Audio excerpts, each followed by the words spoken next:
ഒരു സമാന്തര സംവിധാനമൊരുക്കി ദിണ്ടിഗലിൽ വലിയൊരു മാഫിയ സംഘത്തെ തന്നെയാണ് ഡി മണി എന്നറിയപ്പെടുന്ന ഡയമണ്ട്, ദാവൂദ്, ദുബായ് മണി, ഇങ്ങനെ പല പേരുകളിൽ അറിയപ്പെടുന്ന ഈ മണി നടത്തിക്കൊണ്ടിരിക്കുന്നത്.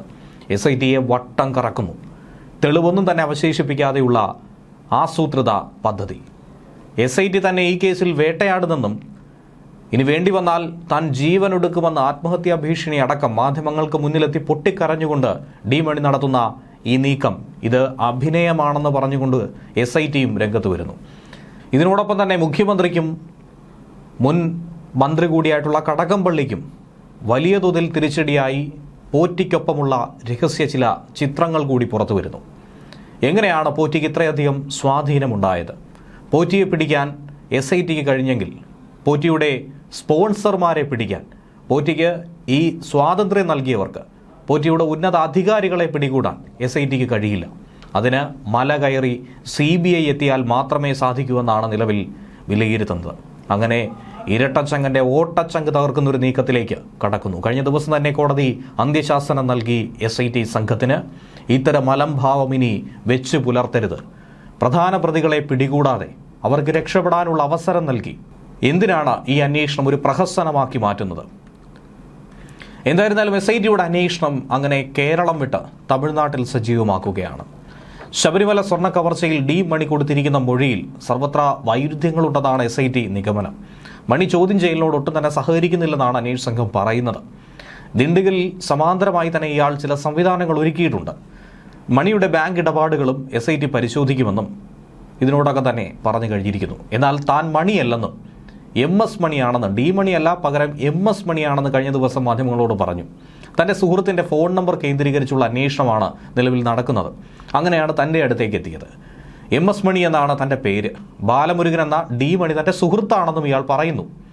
അടുത്ത മാസം 4-നോ 5-നോ തിരുവനന്തപുരത്ത് ചോദ്യം ചെയ്യലിനായി എത്തണമെന്ന് SIT സംഘം ഇയാൾക്ക് നോട്ടീസ് നൽകിയിട്ടുണ്ട്. കാരണം തമിഴ്നാട്ടിനുള്ളിൽ വെച്ച് ഇയാളെ ഒന്നും ചെയ്യാൻ പോലീസിന് കഴിയില്ല എന്നുള്ളതാണ്, SITക്ക് കഴിയില്ല എന്നുള്ളതാണ് യാഥാർത്ഥ്യം. ശബരിമല സ്വർണ്ണക്കൊള്ളയുമായി ബന്ധപ്പെട്ട കേസിൽ ഏറ്റവും പുതുതായി ഉൾപ്പെട്ടിരിക്കുന്നത് തമിഴ്നാട് സ്വദേശിയായ ഈ മണിയാണ്. ഓട്ടോ ഡ്രൈവറായ ഒരു മണി ഒരു ദിവസം കൊണ്ട് പെട്ടെന്ന് പണക്കാരനായി. 6 വർഷം കൊണ്ട് സാധാരണക്കാരിൽ ഏറ്റവും സാധാരണക്കാരനായിട്ടുള്ള മണി ഇന്ന് കോടീശ്വരനായി മാറിയിരിക്കുന്നു. എങ്ങനെയാണ് ഈ സാമ്പത്തിക വളർച്ച ഉണ്ടായത്? പരിശോധന നടത്തുന്നതും അതിൽ തന്നെയായിരിക്കും. കഴിഞ്ഞ ദിവസം SIT സംഘം ചോദ്യം ചെയ്തത് ഡി മണിയെ തന്നെയാണെന്ന് പ്രവാസി വ്യവസായി ഉറപ്പിച്ചു പറഞ്ഞു. ഈ സാഹചര്യത്തിൽ അന്വേഷണ സംഘം ഇനി ഒട്ടും തന്നെ പിന്നോട്ടില്ല. ഓട്ടോക്കാരനും പിന്നീട് തിയേറ്റർ ക്യാൻറ്റീൻ നടത്തി പോപ്കോൺ കച്ചവടം നടത്തുകയും ചെയ്ത മണി ഒരു ദിവസം ഒരു ബ്ലേഡ് കമ്പനി തുടങ്ങി, ഒരു ഫിനാൻസ് സ്ഥാപനം. നാട്ടുകാർക്ക് ഇപ്പോഴും ഓർമ്മയുള്ളൊരു വിഷയം അതാണ്. ഫിനാൻസ് കമ്പനി നടത്തി പെട്ടെന്ന് പണക്കാരനായി. പിന്നീട് ഗോൾഡ് ലോൺ ബിസിനസ്സിലേക്ക് കടന്നു. അതിനുള്ള മൂലധനം എവിടെ, എങ്ങനെ ഒപ്പിച്ചു എന്നത് അതുവരെ വളർച്ച കണ്ട ആർക്കും തന്നെ അറിവില്ലായിരുന്നു. മണി പറഞ്ഞതൊക്കെ തന്നെ പച്ചക്കള്ളമാണെന്ന് SIT പൊളിച്ചെടുക്കുന്നു. പ്രവാസി വ്യവസായിയുടെ മൊഴിയിലുണ്ടായ വ്യക്തി ഇതാണെന്ന് ഉറപ്പിക്കാൻ പറ്റിയ തെളിവുകളും കിട്ടി. മണിക്ക് ദിണ്ടുകൾ കേന്ദ്രീകരിച്ച് പോലീസിനെ അടക്കം നിയന്ത്രിക്കാൻ കഴിവുള്ള പല സംവിധാനങ്ങളും ഉണ്ട്. അതുകൊണ്ടാണ് പോലീസിന് SITക്ക് ഒരിക്കലും അവിടെ നിന്നും മണിയെ കസ്റ്റഡിയിലെടുക്കാനോ അവിടെ മണിയുടെ സങ്കേതങ്ങൾ മറ്റ് തിരച്ചിൽ നടത്താനോ ഒന്നും തന്നെ സാധിക്കാത്തത്. എന്തിനേറെ പറയുന്നു, പ്രബല രാഷ്ട്രീയ കക്ഷിയിൽ പോലും ഇയാൾക്ക് ഉന്നതരുമായി പല ബന്ധമുണ്ട് എന്ന് കണ്ടെത്താൻ കഴിഞ്ഞിട്ടുണ്ട്. പലവിധ ഫോൺ നമ്പറുകളാണ് ഓപ്പറേഷനുകൾക്കായി ഉപയോഗിക്കുന്നത്. ഒരിക്കലും ഇത്രയും വലിയൊരു ഓപ്പറേഷൻ നടത്തുന്ന ഒരു മാഫിയ തലവൻ സ്വന്തം മൊബൈൽ നമ്പർ ഉപയോഗിക്കുന്ന ഒരു മണ്ടത്തനം കാട്ടില്ല. അതുകൊണ്ട് തന്നെ അന്വേഷണ സംഘം എന്തെങ്കിലും തന്നെ തിരക്കിയെത്തിയാൽ അവരെ വട്ടം കറക്കാൻ പറ്റുന്ന പല സംവിധാനങ്ങളും അവിടെ ഒരുക്കിയിട്ടുണ്ടെന്നാണ് SIT കരുതുന്നത്. ഗുരുതരമായ എന്തൊക്കെയോ മണി ഒളിപ്പിക്കാനായി ശ്രമിക്കുന്നുവെന്നാണ് SIT വിലയിരുത്തുന്നത്. ശബരിമല സ്വർണ്ണക്കുടത്തിന് പിന്നിൽ വലിയൊരു രാജ്യാന്തര ലോബിയുണ്ട് എന്ന് തിരിച്ചറിയണമെങ്കിൽ, അത് സ്ഥിരീകരിക്കണമെങ്കിൽ ഡി മണിയുടെ വിശദമായ ചോദ്യം ചെയ്യൽ അനിവാര്യമാണ്. ചോദ്യം ചെയ്യലിന് ഡി മണി ഹാജരായില്ലെങ്കിൽ തമിഴ്നാട് പോലീസിന്റെ സഹായത്തോടെ തുടർ നടപടികളിലേക്ക് കടക്കേണ്ടി വരുമെന്നാണ് അന്വേഷണ സംഘം പറയുന്നത്. അതിന് എത്രത്തോളം തമിഴ്നാട് പോലീസ് സഹകരിക്കുമെന്നുള്ളത് കണ്ടറിയണം. കാരണം ഇതുവരെയും തെളിവൊന്നും തന്നെയില്ല. ഒരു വ്യവസായിയുടെ മൊഴി മാത്രമാണ് ആധാരം. നഷ്ടപ്പെട്ടുവെന്ന് പറയുന്ന സ്വർണത്തിന്റെ കണക്ക് പോലും കൃത്യമായി ശേഖരിക്കാൻ കഴിഞ്ഞിട്ടില്ല. പഞ്ചലോഹ വിഗ്രഹം എന്ന് പറയുന്നു, അത് ഇപ്പോൾ ഇരിക്കുന്നത് യഥാർത്ഥമാണോ എന്നുള്ളത് പോലും തിട്ടപ്പെടുത്താൻ കഴിയുന്നില്ല. ഇത്തരം സാഹചര്യങ്ങൾ നിലനിൽക്കുന്നത് കൊണ്ട് തന്നെ സാങ്കേതികമായ ചില പ്രശ്നങ്ങൾ അന്വേഷണ സംഘത്തെ അലട്ടുന്നു എന്നുള്ളത് യാഥാർത്ഥ്യമാണ്. എന്നാൽ തിരുവനന്തപുരത്ത് ചോദ്യം ചെയ്യാനായി എത്തിച്ച ശേഷം അറസ്റ്റ് അടക്കമുള്ള ഇതുവരെയുള്ള നടപടി പോലെ തന്നെ അറസ്റ്റ് അടക്കമുള്ള നടപടിക്രമങ്ങളിലേക്ക് ഒരുപക്ഷെ പോലീസ് കടന്നേക്കും. അതിനിടയിലാണ് ആത്മഹത്യ ചെയ്യുമെന്ന ഭീഷണി മുഴക്കി SIT ചോദ്യം ചെയ്ത ഡി മണി രംഗത്ത് വന്നത്.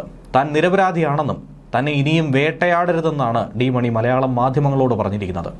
മണിയുടെ തന്നെ സംഘാംഗമെന്ന് സംശയിക്കുന്ന ശ്രീകൃഷ്ണയാകട്ടെ തനിക്ക് അറിയില്ലെന്ന് മണി പറയുന്നു. പറയാനുള്ളതൊക്കെ തന്നെ SITയോട് പറഞ്ഞു കഴിഞ്ഞു. പൊട്ടിക്കരഞ്ഞുകൊണ്ടാണ് ഡി മണി ഇക്കാര്യം പറഞ്ഞത്. തൻ്റെ പേര് ഡി മണി അല്ല, MS മണിയാണെന്നും ഇയാൾ ആവർത്തിച്ചു. ഫോൺ ഉൾപ്പെടെയുള്ളവയാണ് SIT പരിശോധിച്ചത്. ചെറിയ ബിസിനസ്സുകൾ മാത്രമേ തനിക്കുള്ളൂ. അന്വേഷണത്തോട് പൂർണ്ണമായും സഹകരിക്കുന്നുണ്ട്. SITക്ക് മുന്നിൽ ഹാജരാകാൻ ആവശ്യപ്പെട്ടു. അവർ പറഞ്ഞതനുസരിച്ച് താൻ ഹാജരാവുകയും ചെയ്യും. പക്ഷെ ഇപ്പോഴാകട്ടെ മാധ്യമങ്ങളിലൂടെ തന്നെ മോശക്കാരനാക്കാനുള്ളൊരു ശ്രമം നടത്തുന്നു, അങ്ങനെ ചിത്രീകരിക്കുന്നു. ഞാനൊരു സാധാരണക്കാരനാണ്, കഷ്ടപ്പെട്ട് പടിപടിയായി വളർന്നു വന്നു. കേരളത്തിലേക്കാകട്ടെ അധികം വരാറുമില്ല. ശബരിമലയിൽ ഇതുവരെ വന്നിട്ട് പോലുമില്ല. ഞാൻ ഉപയോഗിക്കുന്നത് ഉറ്റ സുഹൃത്തായ ബാലമുരുകൻ്റെ സിമ്മാണെന്നും മണി പറയുന്നു. അവൻ പാവമാണ്, നമുക്ക് രണ്ടുപേർക്കും ഈ കേസുമായി ബന്ധമില്ല എന്നാണ് ഡി മണിയുടെ വെളിപ്പെടുത്തൽ. കഴിഞ്ഞ ദിവസമാണ് ദിണ്ടുഗലിൽ എത്തിയ ഡി മണിയെ പ്രത്യേക അന്വേഷണ സംഘം ചോദ്യം ചെയ്തതും മാധ്യമങ്ങളിൽ വലിയ വാർത്തയായതും പിന്നാലെ മണിയുടെ പ്രതികരണം വന്നതും.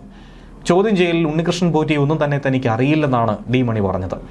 ആശയക്കുഴപ്പം സൃഷ്ടിക്കാനുള്ളൊരു ശ്രമത്തിൻ്റെ ഭാഗമായിട്ടാണ് ഈ ഡി മണിയും MS മണിയും ഒക്കെ തന്നെ ഇങ്ങനെ പേര് മാറ്റി പറയുന്നതെന്നാണ് SIT വിലയിരുത്തുന്നത്. ചോദ്യം ചെയ്യലിൽ നേരിട്ട് ഹാജരാകാൻ SIT നോട്ടീസ് കൊടുത്തതിൽ ഇനി ഡി മണി എന്ത് ചെയ്യുമെന്നുള്ളതാണ് കണ്ടറിയേണ്ടത്. ഇതുവരെ തിരുവനന്തപുരത്തെത്തി മൊഴി നൽകും എന്നാണ് പറഞ്ഞതെങ്കിലും അവസാന നിമിഷം ഡി മണി മുങ്ങുമോ എന്ന സംശയം ഏവർക്കുമുണ്ട്. ശബരിമല സ്വർണ്ണക്കടത്ത് സംബന്ധിച്ച് രമേശ് ചെന്നിത്തല പരാമർശ വ്യവസായിയുടെ മൊഴിയിലെ പ്രധാനപ്പെട്ട കണ്ണി കൂടിയാണ് ഈ ഡി മണി. ഉണ്ണികൃഷ്ണൻ പോറ്റി ഇടനിലക്കാരനായി 4 പഞ്ചലോഹ വിഗ്രഹങ്ങൾ കടത്തിയെന്നാണ് വ്യവസായി മൊഴി കൊടുത്തത്. പോറ്റി ഇടനിലയായി നിന്ന ശബരിമലയിലെ ഈ ഇടപാടിൽ ഒരു ഉന്നതൻ പണം വാങ്ങിയെന്നും വ്യവസായി മൊഴി കൊടുത്തു. പുരാവസ്തു കടത്ത് സംഘത്തിലുള്ള ഡി മണിയാണ് ഈ വിഗ്രഹങ്ങൾ വാങ്ങിയതെന്നും തിരുവനന്തപുരത്തെ ഹോട്ടൽ വെച്ചായിരുന്നു ഈ ഇടപാടെന്നുമായിരുന്നു മൊഴി കൊടുത്തിരിക്കുന്നത്. അതേസമയം ഈ സാഹചര്യത്തിൽ കൂടിയാണ് പോറ്റിയുമായി മുൻ ദേവസ്വം മന്ത്രി നിൽക്കുന്ന ചിത്രം ഇവർക്കൊപ്പം നിൽക്കുന്ന മൂന്നാമൻ ആരെന്നും ഇക്കാര്യത്തിൽ വ്യക്തത വരുത്തണം, വിശദീകരിക്കണമെന്ന് ആവശ്യപ്പെട്ടുകൊണ്ട് മുഖ്യമന്ത്രിയും കടകംപള്ളിയും ഇതിന് മറുപടി പറയണമെന്നുമാണ് RSP സംസ്ഥാന സെക്രട്ടറി ആയിട്ടുള്ള ഷിബു ബേബി ജോൺ ആരോപിച്ചിരിക്കുന്നത്. ഫേസ്ബുക്ക് അക്കൗണ്ടിലൂടെയാണ് ഈ ഫോട്ടോ പുറത്തുവിട്ടത്. സാധാരണഗതിയിൽ പൊതുപ്രവർത്തകരുമായി സെൽഫി എടുക്കുന്നത് സ്വാഭാവികമാണ്. പക്ഷേ ഈ ചിത്രം അതങ്ങനെയല്ല. ഒരു സൗഹൃദ സംഭാഷണമാണ് ഉന്നത ഉദ്യോഗസ്ഥനും പോറ്റിയും മന്ത്രിയും തമ്മിൽ നടന്നിട്ടുള്ളത്. പോലീസ് ഉദ്യോഗസ്ഥൻ കടകംപള്ളിയും മുഖ്യമന്ത്രിയുമാണ് ഈ ഉദ്യോഗസ്ഥർ ആരെന്ന് കേരള സമൂഹത്തോട് പറയേണ്ടതെന്നാണ് പറഞ്ഞിരിക്കുന്നത്. എന്തുകൊണ്ടാണ് ഈ ചിത്രം കണ്ടിട്ട് മുഖ്യമന്ത്രിക്ക് ഇതിൽ ദുരൂഹത തോന്നാത്തത് എന്നുള്ള ചോദ്യവും ഷിബു ബേബി ജോൺ ഉയർത്തിയിട്ടുണ്ട്. എയർപോർട്ടിൽ കടകംപള്ളിക്കൊപ്പം ഉണ്ണികൃഷ്ണൻ പോറ്റിയും പോലീസിലെ ഉന്നത ഉദ്യോഗസ്ഥനും ഒന്നിച്ചിരിക്കുന്ന ഒരു ചിത്രം തന്നെയാണ് പങ്കുവച്ചിരിക്കുന്നത്. ചിത്രത്തിൽ പോറ്റിക്കൊപ്പം നിൽക്കുന്ന മഹാൻ ദേവസ്വം മന്ത്രി ആയിരുന്നപ്പോഴാണ് ശബരിമലയിലെ സ്വർണം പമ്പ കടന്നു പോയതെന്നും ഉണ്ണികൃഷ്ണൻ പോറ്റി സോണിയാഗാന്ധിയുമായി നിൽക്കുന്ന ചിത്രത്തിൽ മുഖ്യമന്ത്രിക്ക് ദുരൂഹത തോന്നുമ്പോഴും ഈ ചിത്രത്തിൽ ദുരൂഹത തോന്നേണ്ടതല്ലേ എന്നുള്ളൊരു ചോദ്യമടക്കം അദ്ദേഹം പങ്കുവച്ചിരിക്കുകയാണ്.